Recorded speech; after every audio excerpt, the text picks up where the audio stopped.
Hi readers!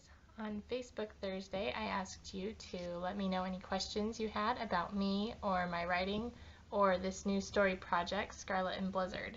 And I've gotten your responses and here are my answers. So Julie asked, how do you find time to write as a mother of three? That's a golden question. I have to prioritize what things that I want to do, and it's not easy. Especially since my kids are toddlers, so they need a lot of time and they need a lot of attention, which is great, but it also means that I have to really be careful how I'm using my time, and I do a lot of early morning writing when I can. I do a lot of late night writing, especially when I get towards the end of a project and I don't want to have to stop. And sometimes when my kids are in a cooperative mood, I do writing throughout the day when they can be working on a project that's fun for them.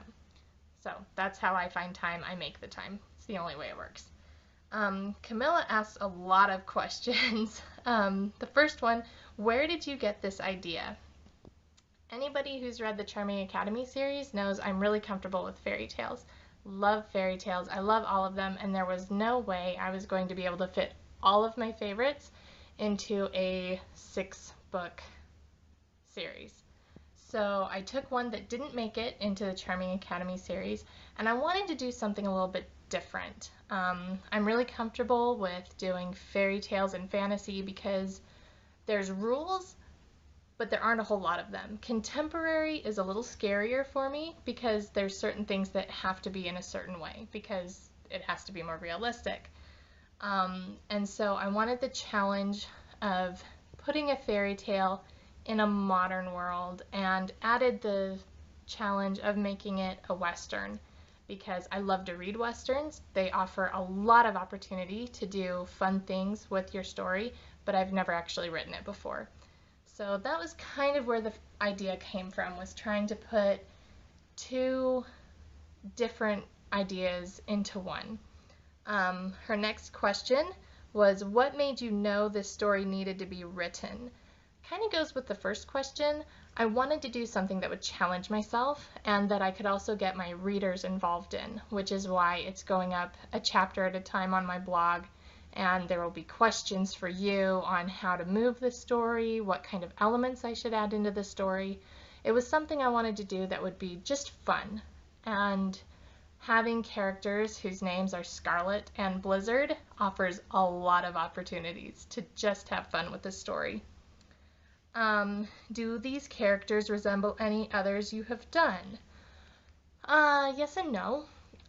They're female characters, and I've done a lot of those since I had all the princesses in the Charming Academy series.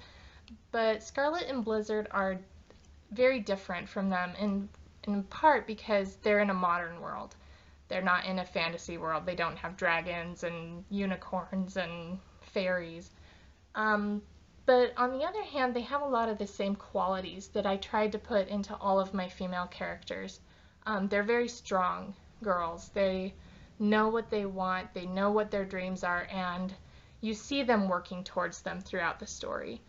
And they're both a little bit on the feisty side, maybe even a little bit sassy, which makes them fun, especially Blizzard. She's starting to be one of my favorites.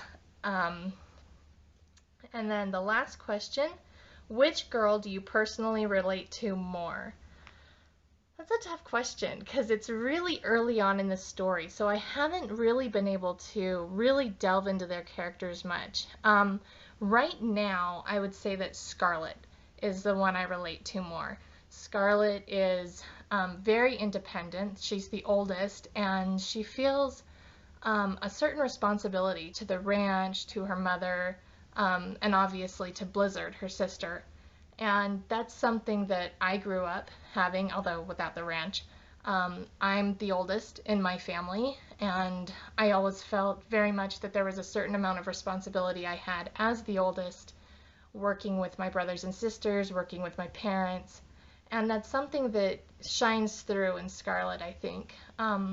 She's also very strong. She knows what she wants, and she's going to make it happen, whether it means fighting with her mother for a week over whether or not she stays home, or going and doing things that just need to be done and not expecting any kind of fanfare for it. She's very down to earth, and that's what I really like about Scarlet.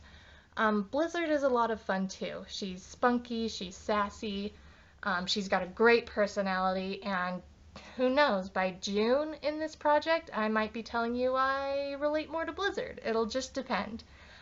Great questions. Thank you so much to those of you who asked, and be sure to be watching my Facebook page and my blog for more opportunities to ask reader questions, and I will see you next time. Enjoy the excerpt coming up. It is from the second chapter, and it's the girls going into town to have a girls' day. I looked at my hair and beamed. You did perfect. Hey, Scarlet, come check it out. She came, and I watched in satisfaction as her eyes widened. Then she gave me a rueful smile. Purple streaks. Do you like them? Laughing, she shook her head.